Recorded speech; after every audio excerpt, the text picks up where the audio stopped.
Luke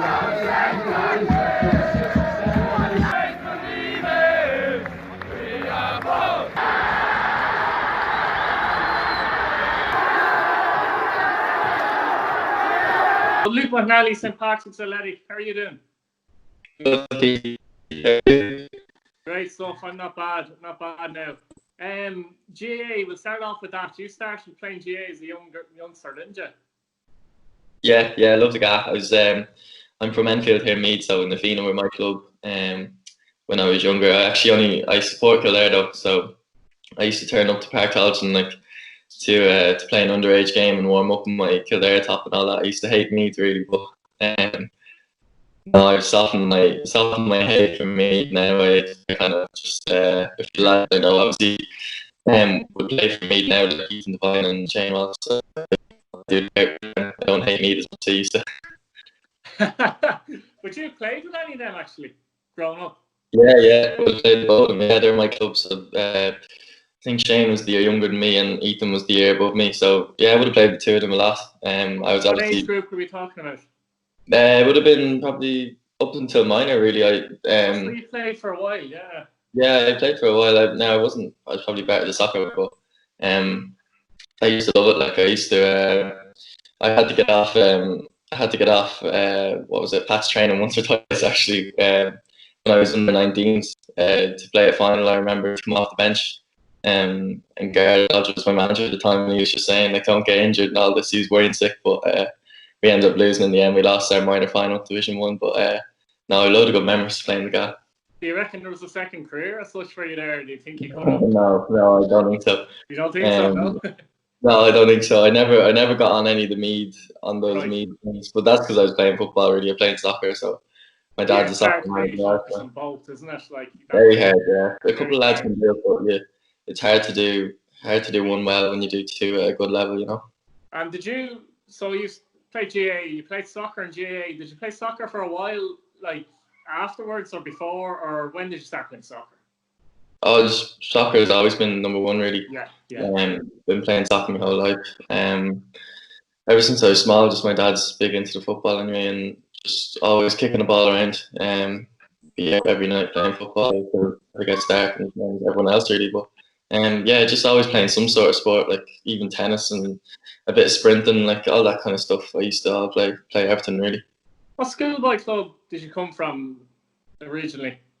I actually didn't play in Dublin. Like I never entered even that far to Dublin. Like plenty of lads have done it. And I played for Cherry Orchard. Like Cherry Orchard would be 20 minutes of me, but I never really took it that serious when I was younger. I just enjoyed playing my Enfield just with my mates the whole time. So you basically went from Enfield to Drogheda, was it? Yeah. When I was under 15s, I was playing with the NEC at the time, and the manager was getting a job there at Drogheda United under 17s at the time. That was before the Electricity League, so it would have been the year above me before the Electricity League formats came in with 17s and 19s and that. So he just asked me up. to go up to Drogheda, and I just went from Enfield to Drogheda. That was the jump I made. And how long did you spend with the Drogheda? You were with the under 17s initially. How long did you spend there? I think we definitely one full season, and maybe that. Actually, no, I was two full seasons, 2.5, because there was a kind of inaugural season there for a while, sort of a half season. So no, I would have had 2 seasons there. Drogheda won the first year, actually won 2 trophies. Like we're actually really good. Mark Doyle was on that team. It was with Drogheda still, and the two of us were on that. And the second year we weren't so good. Like we were getting hockeyed every week. So then I moved to Pats. So you moved to Pats basically under 19s initially, was it?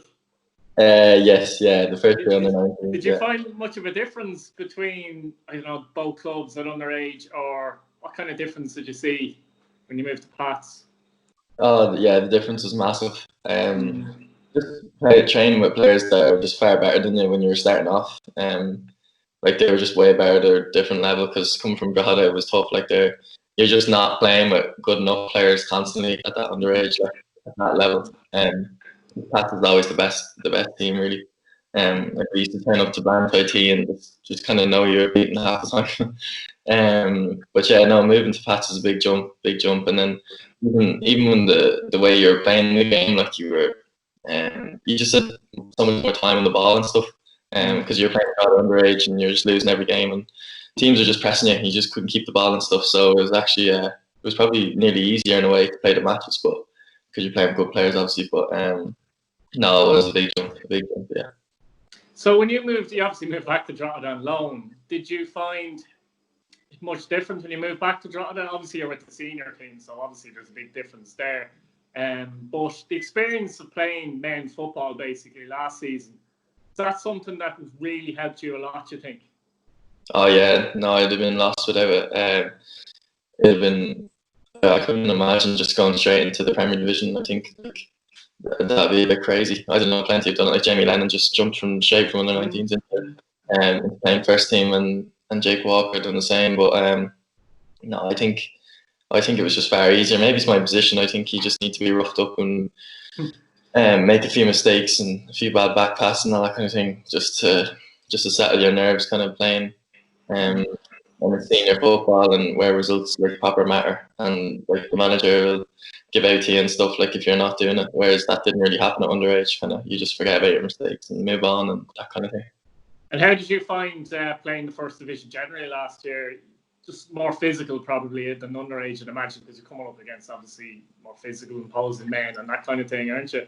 How did you find it overall, the experience?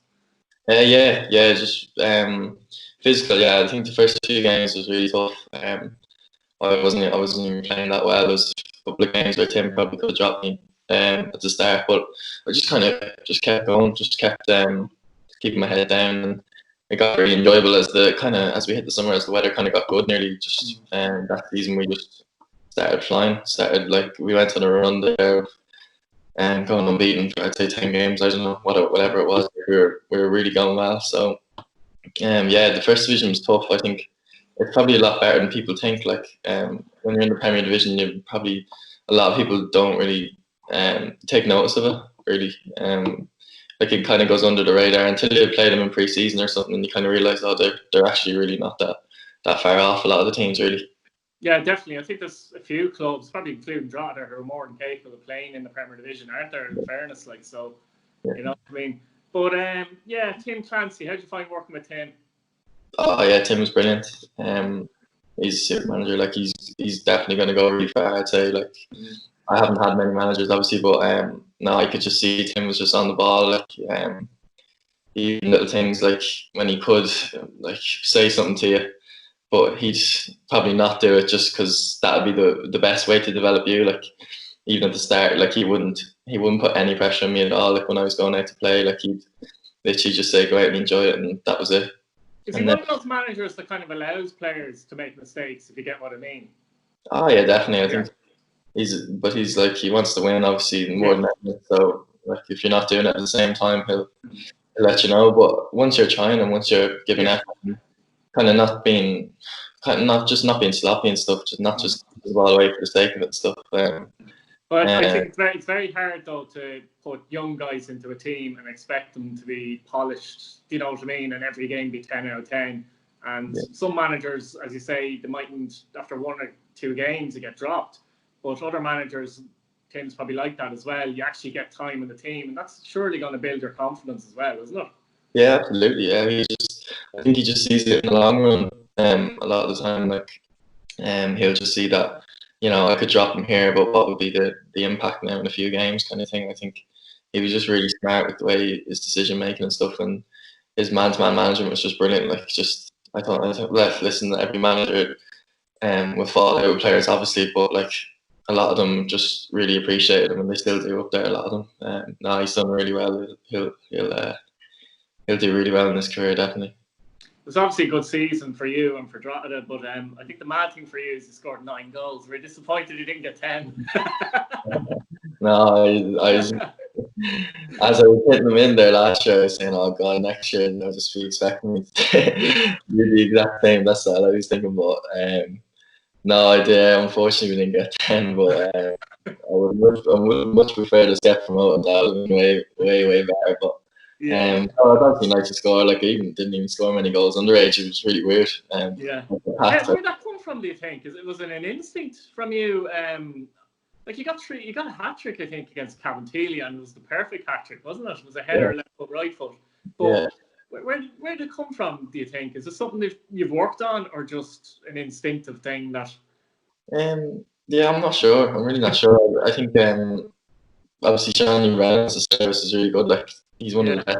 He's actually really, like, probably one of the best from dead balls. Like, he'll land everything on my head. And I think, to be fair, a lot of our set pieces last year were kind of geared toward hitting me a lot of the time. Because would have had Kev Carr beside us, and not that he can score a header because he's done it many times, but he's probably just that bit smaller than me, like in height maybe.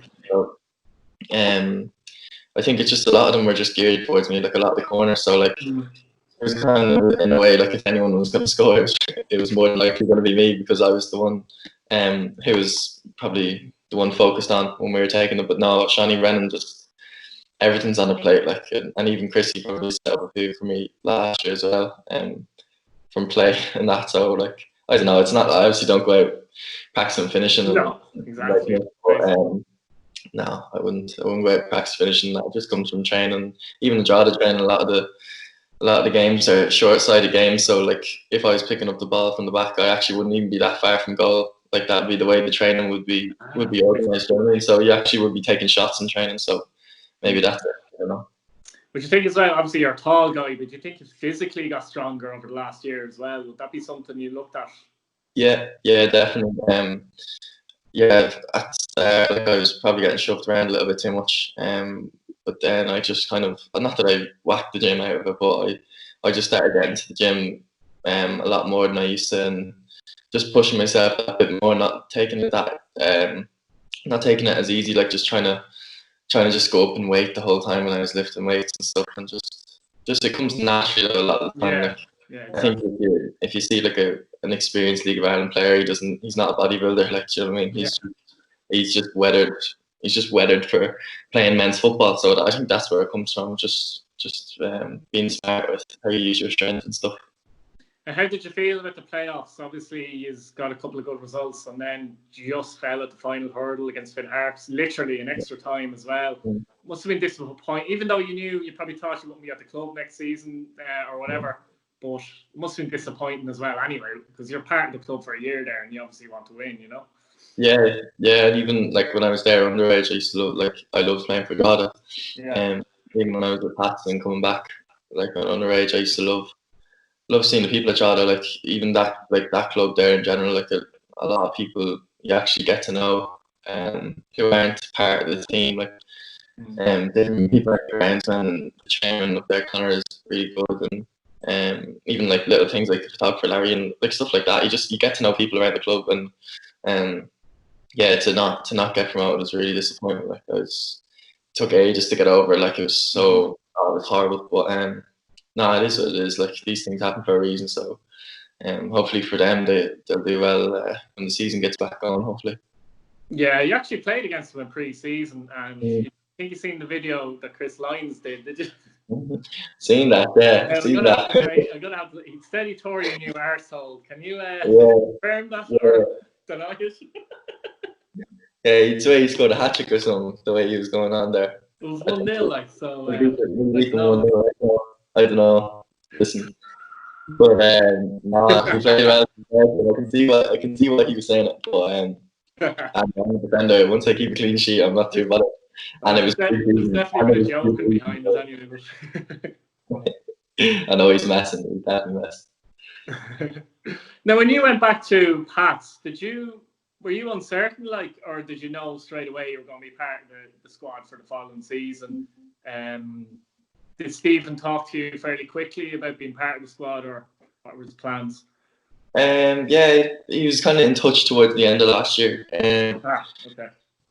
For a lot of last year on loan. I think like Paul Cleary's on loan now with Wexford, and he's actually he's involved a lot with us still. Like I think he'd train like some of the mornings with us, and then he'd train with Wexford like towards the Friday. So like that was the way the loans are kind of going now at Pats. Okay.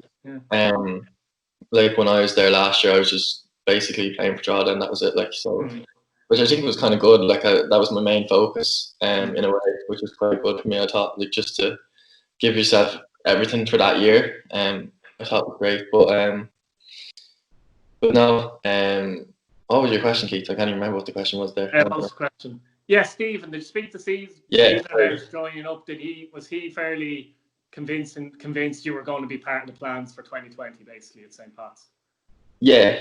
He kind of got in contact with me like towards the end of last year. There's kind of things like before we played Footy, just wishing me good luck and stuff like that. And then obviously he's actually friendly enough with Tim, I think. So like he wasn't going to start coming in and start talking to me about next year when we had big games coming up and stuff like that. So I think, but no, he was in contact. Like he was obviously new to the role there, and he had plenty of things to do at St. Pat, so he didn't really need to really come towards me. But he kind of made it clear that he was a big part of his plans coming into next year. And then after the playoff games and stuff, we obviously met up a few times and stuff. So no, he did. Yeah, he got in contact with me early enough, and I was definitely happy enough to go back. I always knew I would probably have to go back to Pats, and that's what I wanted to do anyway. Like, progression as well, isn't it, from your point of view? Yeah, like it's a good chance to play it. Like I knew last year, I think I actually had a good chance of starting for Pats, which was probably the main thing. Like just try and keep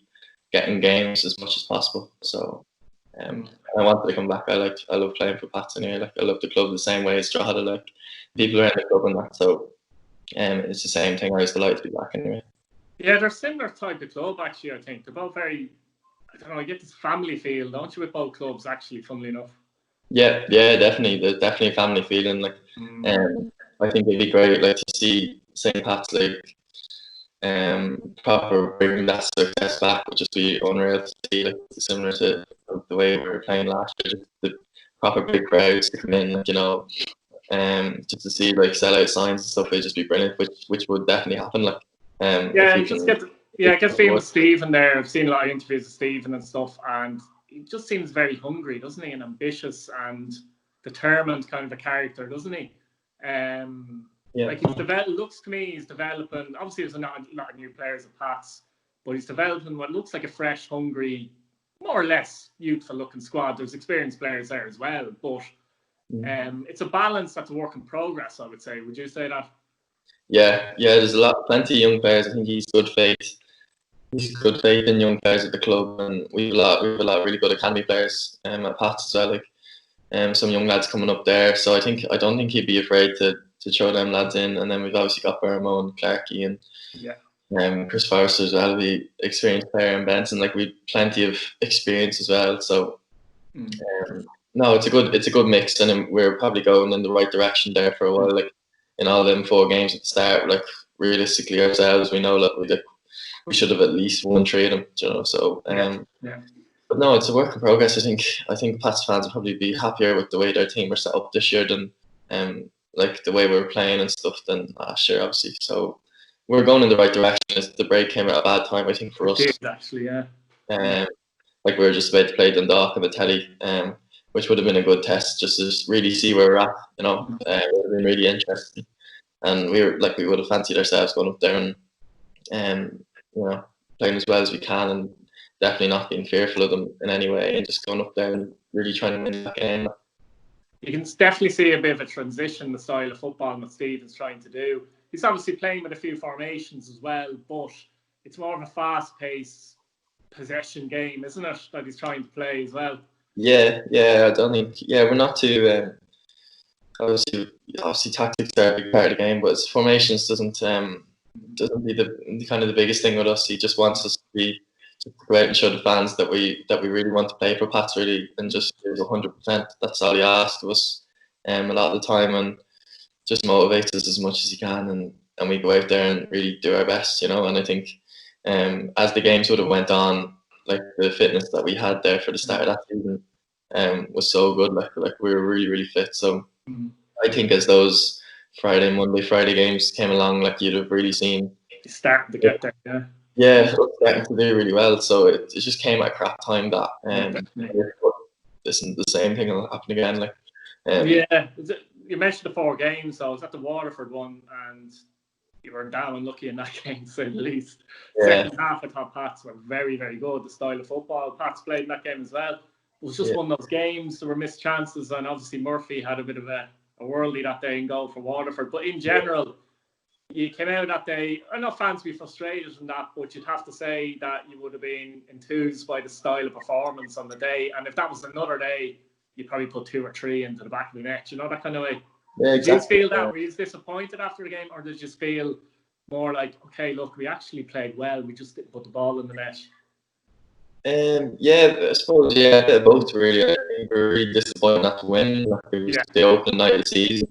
Got a great crowd in, new team, kind of in terms of the personnel, like a new Billy King coming in and Benson and all. So I'd say people were really excited to see them playing. And just we gave away a sloppy goal and just couldn't beat Murphy on that night. So just the way football goes, you get plenty of them, and you get some of them the other end where you play crap and you win 1-0. So like, it kind of balances itself out over the season. But no, I'd say, listen, I can't speak for other people, but I'd say a lot of people went away thinking, oh, okay, yeah, we lost, but they gave like a good effort, a good account of themselves, and on another day, like we would have won that game. But I felt like that watching it now personally as well. He's went up to Sligo, and that was obviously a very good result, and that was a good performance, good result. And Shelbourne away was a bit unlucky in terms of Shelbourne are the type of team, if they get in front of you, they were very difficult to break down, aren't they? Yeah, even from playing with Drogheda last year, just couldn't beat them. Like, just the 3 games there we played against them, just couldn't beat them, and didn't play bad. We played them in United Park there not in United Park, in Talca Park, and like played so well. Like we couldn't have played any better, and they just don't concede, like, in a way, and they've brought that same form into the Premier, and they're doing really well. They have, I think if they, like I say, they get in front, like Pats had most of the ball after Shelbourne got in front in that game as well. I was there as well, and it just seemed very difficult to break them down. They seem to know what they're doing, Shelbourne, defensively. There were some chances to score, but Shelbourne just seemed very well organised defensively, which is fair enough. Like, there's no harm in that from their point of view as well, But that must have been a frustrating game in that sense. Was it for you?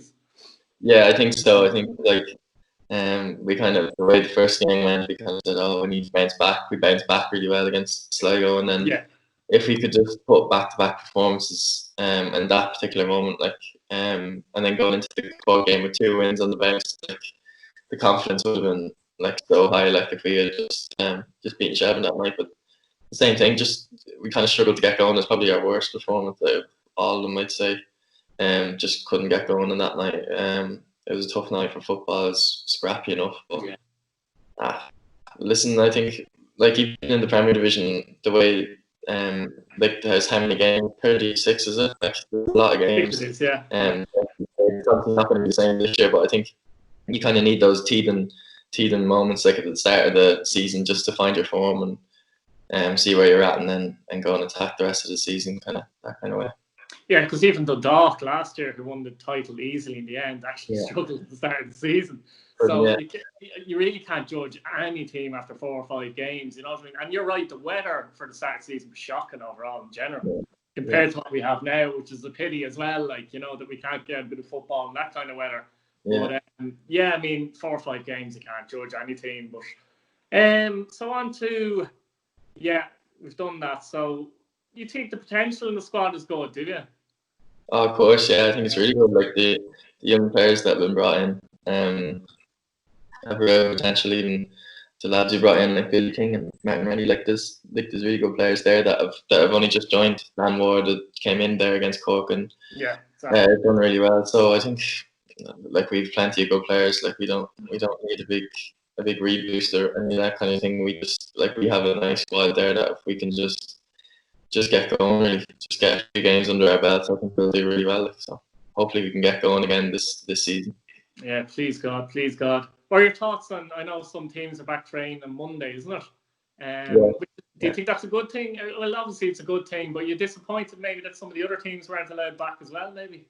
Yeah, I think I'm sure ourselves and whoever, Waterford or Shelbourne, probably will feel a bit disappointed by that, and they'll probably feel that Bose and the likes are getting a good head start, which is true. Like, they're going to be playing pre-season games, which aren't against first division teams. They're playing against like proper top teams at their level. So like, you'll see that they're going to be probably a lot stronger if there is a comeback. So we just have to be ready, I suppose, just be as fit as we can. And I think, listen, no one's going to be perfect. Like, we've spent the last while not playing at a high level in terms of we've all been really just running around at home and doing our own little bit. So I think people are going to be rusty anyway. So it's whoever deals with it the best. But yeah, it's disappointing not to be in that tournament, but that's just the way it is. I think at least we're more to get back and get back playing. So that's the best thing about it. It nearly makes it tougher for the likes of you and the other teams because they're back training. You just have to sit back and watch, so to speak. That nearly makes it tougher again, doesn't it? In a way, like. Yeah, exactly. Yeah, like they'll come back whenever, and they'll just be doing the same thing till the 29th. I think 29th of June. Yeah. So, at least there's a plan to come back. Like, at least. Be better than doing nothing, you know. Yeah. There's only so much running around you can do, isn't there, as well? Yeah. Okay, but it's different when you're not working in a group with the players. Yeah. And from Stevie O'Donnell's point of view as well, you know, he'd love to get his players because it's a new squad. So there's a lot he'd like to work on, no doubt about that. So he'd love to get his players back earlier if possible as well. Like, and there's other teams like that as well. But that'd be the disappointing thing, I suppose. Yeah, the best player you've come up against in your career so far, Luke? Oh, yeah. I was impressed with Graham Burke when we played Shamrock Rovers in the Cup. Graham Burke, yeah. Last year, I thought he was very good. Like, Jack Byrne's obviously very good, but that day in particular, I remember thinking like he was just a step ahead. Did you come up against him kind of 1-on-1, or he kind of plays strange though, doesn't he? He drops and he comes in, and it must be hard to watch.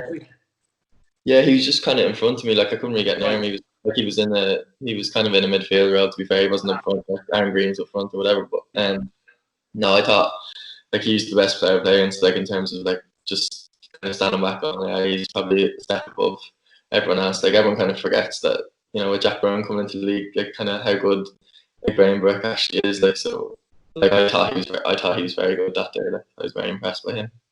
Again, he's an Irish international as well, like Graham Burke. Yeah. I think he scored 5 goals against Cork earlier on the season. I don't care what match it's in, 5 goals is some tally to score in one game. You know what I mean? But the best player you played with so far in your career? I'd say Chris Forrester at Pats is really good. It's kind of hard when you've not played enough games, but I could just see in training like he's seriously good. Like, some of the stuff he does, and he makes a fool out of people. Like nutmegs, I've seen some mad stuff from him. He hasn't done it to me yet, so it may stay that way. Hopefully, he doesn't hear me in training, because he's made a fool out of a few lads I've seen. Yeah, no, he's serious. So what is it about him? Is it skill levels, technique levels? I'm not sure. I think he's kind of he's so different to everyone else. Like, he's just a different type of footballer. He'll just go with the outside of the boot when everyone else will just pass the inside. Just different stuff. He's just as like they say, he's just a street footballer, really, just playing an 11-a-side game, like, really. He's one of those footballers where you'd actually go to a match and say, "How deadly Chris Forrester's playing today." You know, that kind of way. He is one of those players. Like, there's a few of them in the league, so even if you're neutral, like, you do that, like, you know. So if we'll finish off, Luke, with a few teammate questions. So I don't know if you've answered this one already, but the most skillful player in training? Oh no, it's still Chris. I've just said he's the best player and he's a street player, so he's getting that one as well. Yeah, but definitely. Give anyone else an honourable mention? Honourable mention. Billy King's quite skillful. Lots of like, he'll do you 1-for-1 quite easily. Skills. No, I'd say them two boys probably be up there. The skills. Yeah. Hardest man in training. Who thinks for a hard man, you know? I think Jamie Lennon's probably rough enough. Like, he is an angry side to him. I think I wouldn't bother messing with Jamie a lot of the time. So when I'm mornings, he turns up to training with like a lot of drive and a lot of anger in him. So I wouldn't go near Jamie. Yeah. Would he train the same way as he plays, kind of a thing? Would he be like that? Yeah, literally the exact same. Like, he gives 100% in everything he does, like gym, everything. Like, he just gives 100. So He's definitely probably, I'd say he's the Harvard. Lee Desmond's up there as well, like tough mentally, like like a tough fella, like a good trainer, and just wants to do really well. So he's probably another one. Not as angry though. Not as angry though. Fair enough. Who's the most vain in the team? Who can't get out of the mirror? Oh, there's actually not a lot. It's quite a. Really? There's actually not too many charities. I'd probably give it to Dean Clark though. I think. Would you? Yeah. I'd say he's up there. I haven't caught him in front of a mirror fixing his hair or anything, but but he gives he likes yeah, he likes the Instagram post. So I'd say I'll just give it to Dean, but he's not as vain as I've seen there. He's not too bad. He's not the worst. There's a few more Drogheda, is there? Do you reckon? Full of them at Drogheda. Full of them. There's too many. The list. I'll be here all day listening to the lads in Drogheda. No, I got that pressure with Chris Lyons on it. Chris Lyons, yeah, definitely. Always wet his hair before the match. And Luke Heaney be up there as well. He's another one. Comedian. Who's the comedian in the dressing room? In Pat's. Yeah. I would say Jake Walker. He's one of the young lads. You know Jake, but he's very funny. Like I played 19s and stuff. You get a great laugh out of Jake. Like he's a funny lad, so he's definitely the funniest. Who's the moniest person in training? Although it doesn't have to be in training, just yourself. Moniest. Not a lot of them. I'd say maybe Ronan Hale. I give it to Ronan Hale. He always wants the ball into feet and everything perfect. So I'd say him. If you go near him in training, he's not too happy either. He doesn't like it. He doesn't like you getting rough and tumble as well. He'll let you know. Does he not? Is he one of those? If he doesn't get the ball, if you pass it to someone else, he'll go mad, will he? Yeah, he won't be happy. But no, he's another top player. I think he'll do very well as well. Really young. Yeah, he is actually scored a cracker up in Sligo, didn't he? Yeah, he's brilliant. Yeah, best dresser. Funny enough, I missed the team out actually.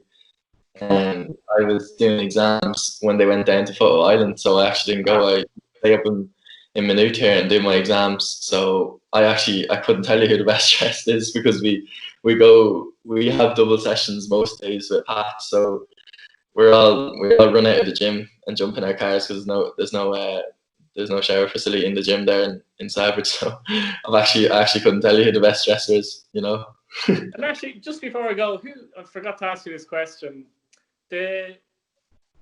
Obviously you're on Drogheda, you're part-time, yeah? Were you part-time at the time in Drogheda? Yeah. How did you find the transition though from the part-time to the full-time scenario like?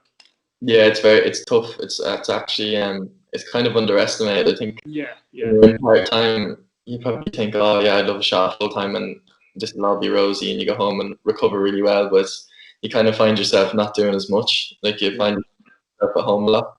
Yeah. You just get, it's the same as anything, you just get used to it.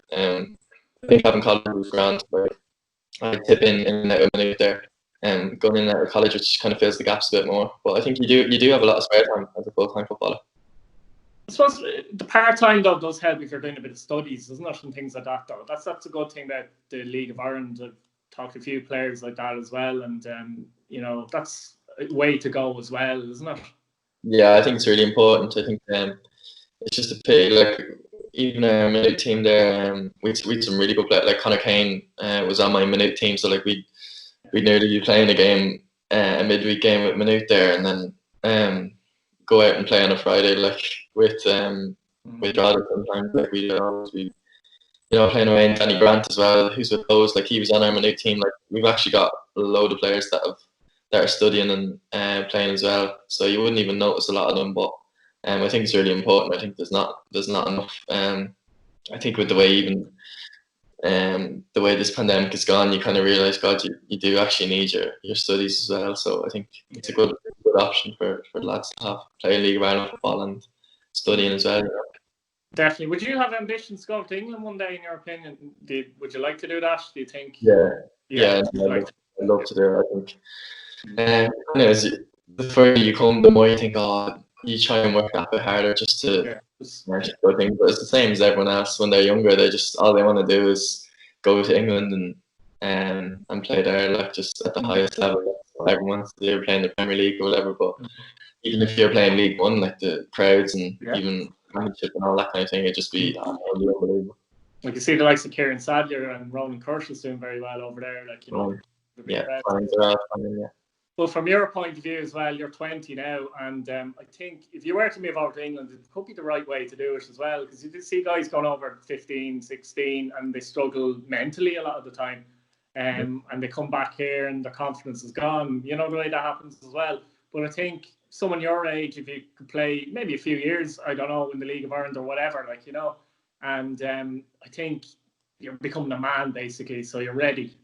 Yeah, you're ready, and you kind of you look forward to going in. You're not you're going in there probably to play. If you're going to go at whatever 23 or 24, you're not going to sign a 23-year-old who isn't going to play kind of thing. You know, they're going to be signing you to have a good role in the team, and then it's like playing anywhere. Probably you're part of the first team, and you'll enjoy probably the experience a lot more. But no, it's definitely a goal of mine. Keith Fatty was a great example of that. You probably know Keith. Obviously, he was a passer. He was a great example of that. Came over here, did very well, was mature, went back over to Birmingham, played Premiership football, won a League Cup, and ended up playing for Ireland. You know, so no, it's definitely the way to do it. I think even through the years, like I played with a few lads, and kind of you just hear, oh yeah, he used to play for whoever when he was younger, like in over in England. You kind of say, wow, that's crazy, because now we're at the same level, you know. And it makes no odds. The older you get, it doesn't even matter what club you play for or anything like that. It's kind of everyone's on the same par at the end of the day when you're playing the same league and stuff, you know. Right, Sam, Luke, we'll call it a day. We're up to 37 minutes, would you believe? Thanks, Keith. Thanks very much for coming on. Really appreciate it. Best of luck. No, but thanks very much. Thanks. See you later, Luke. Bye.